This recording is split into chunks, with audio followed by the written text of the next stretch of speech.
Ladies and gentlemen, it's time. It's almost August. August is just in a couple days. But August means preseason NFL football. And preseason NFL football means fantasy football drafting. The best time of the year. It's the greatest time of the year. It's like Christmas that can last. It's like waiting for Christmas Day as a little kid. Like you just sit down and like mock up all the guys that you want to draft, like rank them, put them on your list.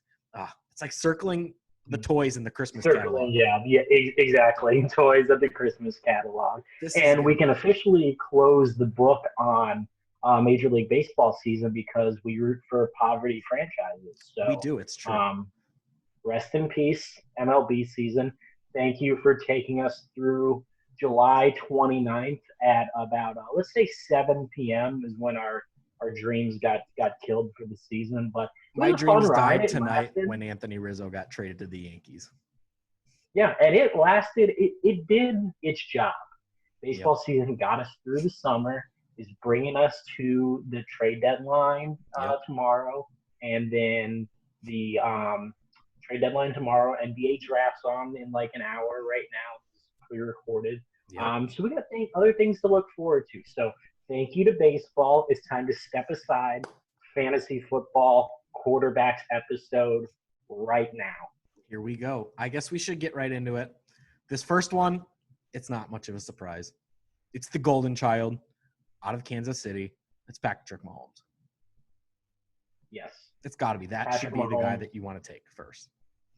Yeah, if you're going to take a quarterback first or the number one quarterback selected off your board, it's consensus around the league. It's consensus around everywhere. You're taking Patrick Mahomes. I think 2 through 5, 2 through 10 is going to be where your debates are. So, yeah, we can move on from Mahomes. The only thing is, obviously, you have to stay healthy. But if you have Mahomes and he's healthy, you're locked into being like QB1 through QB3 from a point total, but more than likely at QB1. So we can move on to quarterback number 2. Easy. On your rankings. So at number 2, I'm going with the guy that finished runner-up to Patrick Mahomes in the AFC title game. I'm going with Josh Allen, Rocket Man. I'm going to give him the name Rocket Man for this season because his arm is just an absolute bomb. Yeah, I can't argue with the Josh Allen. I have Josh Allen ranked at number 3. But the only reason why I have Josh Allen number 3 is because I have Lamar Jackson as my number 2. Okay. I think he's a little bit more explosive from like a running standpoint. I think he'll get a little bit more red zone looks from like a rushing perspective. So like not only the passing touchdowns, you got your rushing touchdowns where I feel like Josh Allen makes a lot of moves with his feet, but they're improvised. They're not called runs. And he can get those rushing touchdowns, but I feel like Lamar will have more opportunity to get them on like a design than, an improvised play. But from a arm standpoint, man, Josh Allen is he's going to be up there. I think his ceiling is QB2 in points, and I think that his floor is QB5. They don't have a lot of running. They don't have a lot of running backs. No, they do not. They don't have a dominant. I think he led the team in each playoff game last year in rushing. Yeah, and I don't think that is anything to argue with. Sorry, I'm distracted. Terry Francona just announced that he's stepping down. I'm there, but yeah, Zach Moss isn't locked in as the one. Who's the other guy? I can't even name him. Like Devin Singletary, right? Singletary, yeah, I was saying Singletary. Him and Zach Moss are going to be splitting the time, so Josh Allen's value is like through the roof from a quarterback perspective. That's fair. I'll get to Lamar Jackson in a minute.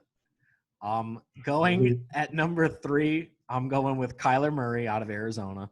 I think that last year was the stepping up point for him, and the team has only gotten better, in my honest opinion. Maybe not much with the offensive side of the ball, but definitely with the defensive side of the ball. I do like AJ Green coming in to pair up next to DeAndre Hopkins. You could always get Larry Fitzgerald back too. I think there's some rumblings about him possibly coming back for one more year. So I like Kyler Murray at 3. I think he is there for this year. Oh, is he? Okay. Yeah. I think he's locked in and he's ready to play. Mm-hmm. Yeah, I love Kyler Murray. Obviously my number 3 is Josh Allen, but coming back to Kyler Murray, I love Kyler Murray. I think he's electric. Playing in Kingsbury's offense another year, he'll be more comfortable. Mm-hmm. He's got that value from his rushing side, and like he's got DeAndre Hopkins, AJ Green, a little bit more reliability on the receiver standpoint. Improved offensive line, staying in that same scheme. You're gonna get the dual threat from him, and the only worry about him, and it's a worry about everyone, is his health. It's just his size. I feel like if they design all these runs for him, he's just got to be smart and not take hits. Mm-hmm. So I love Kyler Murray at 3 in the rankings. I really do. Okay. I'm at number 4. I'm going with the guy that won me a fantasy football championship last year, because I think I picked him up week 4 or something like that. Justin Herbert for the Los Angeles Chargers. Dude stepped in, got me 20 plus easy every single week. Never disappointed me. Yeah, Justin Herbert is shooting up a lot of people's boards. I think he has a really, really high upside, but I also feel like there's a wall to hit being a second-year quarterback. That's true. So I really love the potential in him, but I feel like the floor can be like a quarterback 12 to 15 for him. Right. It's definitely someone you definitely want to have a great quarterback on your bench as well. Yep. Mm-hmm. But I can't argue about the upside. That offense is going to be good. He's got Austin Eckler to check down to as a safety net. Did lose Hunter Henry. So, yeah, that's true. Going to New England. So that's a little bit concerning to me. But Justin Herbert's got very, very high ceiling. It's just that floor is a little too low for me. Mm-hmm. A lot of people, ESPN.com's got Dak rated as their number 4 QB. But number 4 QB is my guy, Russell Wilson. Let this man cook. Let him cook. Yep. He's just an incredible talent, dual threat. Totally incredible what he can do. The magic is great what he can do. With a bad offensive line last year, he started off on that MVP run, and it just fell apart for him. I don't specifically blame him, but I think Russ is one of the most reliable guys in fantasy football. He's always going to fall between 5 and 8. Like he's a top tier quarterback for sure. Yep, that's who I had at 5. Okay, without a doubt, he was in my top 5, easy. Yes. So if he's your 5, my 5 is the guy that's been all off season. Don't say it. Don't say it. No. No, Aaron Rodgers is one of the premier guys in fantasy football, and I think he's just on a fuck you tour. I really do. That's who I had at 6. So yeah. So Aaron Rodgers is my guy at 5. He's probably been the most reliable the last 10 years in fantasy football, and I just think that he's just going to go out and the dude has no signs throw of it all slowing out down either. Yeah, MVP last year. Like, dude can put a ball on the dime. Like he's there. He's my guy. So top 5 is very easy to rate. You're gonna fall between 1 and 10 is not a lot of fantasy point difference. But there's always guys that get overdrafted, and there's always guys that get underdrafted for undervalue. So who is your most overrated fantasy football quarterback? Like, who do you think is overrated? This is an extremely hot take. Rated. I know where you're going. Overrated. It's Lamar Jackson. I'm putting Lamar Jackson here. And then, now I feel stupid after listening to, your arguments for him, because I'm like, oh, shit, that actually sounds pretty good. The rushing is really good. It's right there. The rushing is there. But then it's like I remember looking at his stats doing first and Ben last year. Every time we get to that passing category, the guy could never make over 200 passing yards. And at the quarterback position, I know depending on your league, those passing yards are going to get you a ton of points, whereas maybe with the running game. And I also have a reason I don't really like Lamar Jackson being in my top 5 when we get to our running backs episode. Little spoiler alert there. But I did have Lamar Jackson as my most overrated. Okay. Yeah, and a lot of people will overrate Lamar Jackson as well, not just because like they don't like his passing yards, Right. because it's not consistent. Like you gotta, with the lack of passing yards, he's got to make up on the ground, which 9 out of 10 times he's going to do. But there is going to be that game where he doesn't run a lot, whether it's right. Because of schemes and the read option, the DN is keying on Lamar, and they're trying to keep him in check, making the running back there. So there's going to be those games where it doesn't average out. Right. But to me, like Lamar Jackson overrated as a passer, but as a fantasy player, I think he's been pretty reliable. But that one time that he's going to shit the bed is going to be that time that you need it, and that's why guys that's more consistent, like a Josh Allen and Aaron Rodgers, is more reliable because that time that's going to bite you is going to be in your playoffs. Yes. I think there's safer picks. I think Lamar Jackson's a great gamble. Like, I'm sure he's going to prove me wrong, but I just feel like there's other guys that I could draft that, like you just said, I feel safer with in the playoffs. Yeah. Speaking of being safe in the playoffs, a lot of people don't look at what they do in the fantasy playoffs. Your guy, Justin Herbert, fantasy football playoffs, listen to the schedule. Home versus the Giants, home versus the Chiefs, division rivalry game, and then goes to Houston for the championship week 16. So, normal fantasy football playoffs finish week 16 for, I don't know, actually this year, I don't know if it'll be 17. Yeah, it might be 17. I don't know what the ESPN format is. But week 16 is the normal finish for fantasy football playoffs. Mm-hmm. He goes to Houston. So he could put up a big game on that defense. And they'll be playing for a wild card spot because we're all locking in the Chiefs to win the West. Yeah, exactly. So that's gonna be a big game. My most overrated quarterback in fantasy, and this is strictly off ESPN.com rankings. Yeah. You know who they have rated in the top 10 right now? Wait, let me guess because I'm looking at it as well.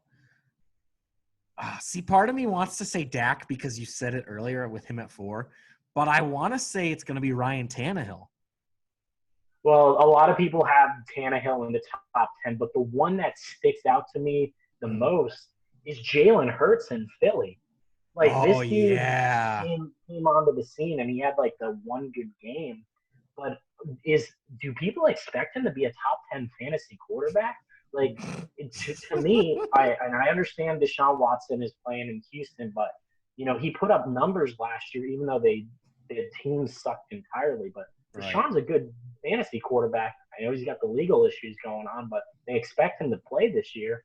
They got him rated at number 23. Yeah. But you're going to tell me that Jalen Hurts is rated above Joe Burrow, Matthew Stafford, Ben Roethlisberger, and the funny part is, everyone is linking Deshaun Watson to Philly. That's the funny part. So, so if Philly doesn't believe in Jalen Hurts and they're going to trade him for Deshaun Watson, why should he be a top 10 quarterback? So I think he's the most overrated fantasy guy in the league right now. So I wouldn't touch Jalen Hurts. I'm sticking far away from Jalen Hurts. I'm not going anywhere near him. You won't catch Jalen Hurts on my roster. That's fair. And most underrated. I want to know who you think is underrated. So this is also kind of just went over it. Yeah, this is going purely off ESPN rankings. It's not Deshaun Watson.